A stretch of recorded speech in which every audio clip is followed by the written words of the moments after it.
Greetings and welcome to the introduction to astronomy. In this week's exploration of the solar system, we will talk about the Mars Odyssey probe and what it helped to tell us about the red planet. So the Mars Odyssey launched in April of 2001 with the purpose to study a number of things about Mars. And that was to look at the composition of the Martian surface, to search for hydrogen below the surface, which would help give signification of water being present, and to study radiation levels, so preparation for future Martian landings by humans. We wanted to know what the radiation levels would be like and what kind of shielding would be needed there. So what was found by the Mars Odyssey probe? Well, it did detect water ice below the surface near the equator. So we know that water ice is present, and we have far more knowledge of that now with more recent rovers and other studies. But we know that the Martian surface is in many areas heavily cratered. So it's got a combination of a very old and a very young surface. But finding water ice below the surface is, of course, quite important.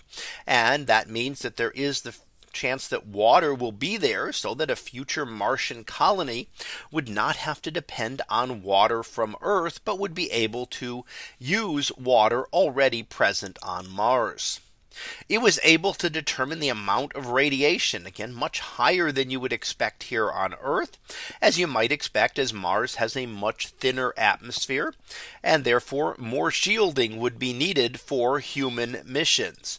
So on Earth, our atmosphere and our magnetic field protect us from a lot of particles, and Mars does not really have either of those to significant effect.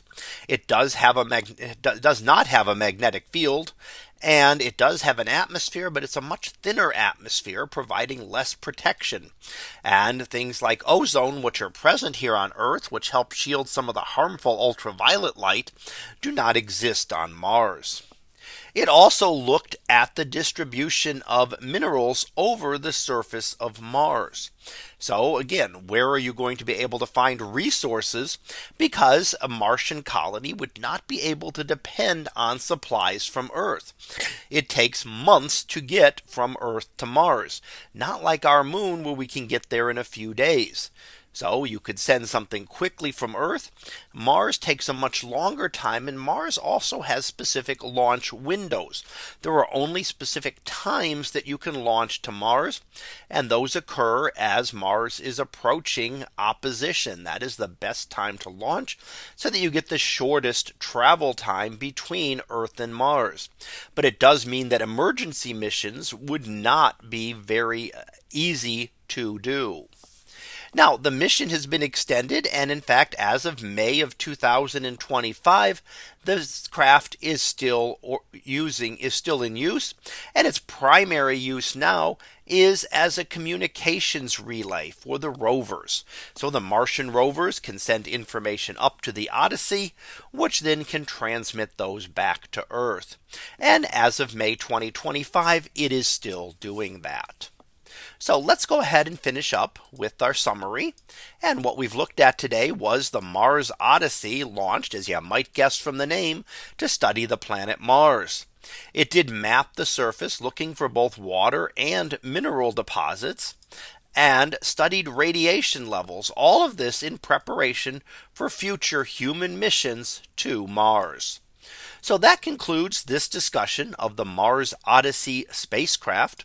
We'll be back again next week for another exploration of the solar system video. So until then, have a great day, everyone, and I will see you in class.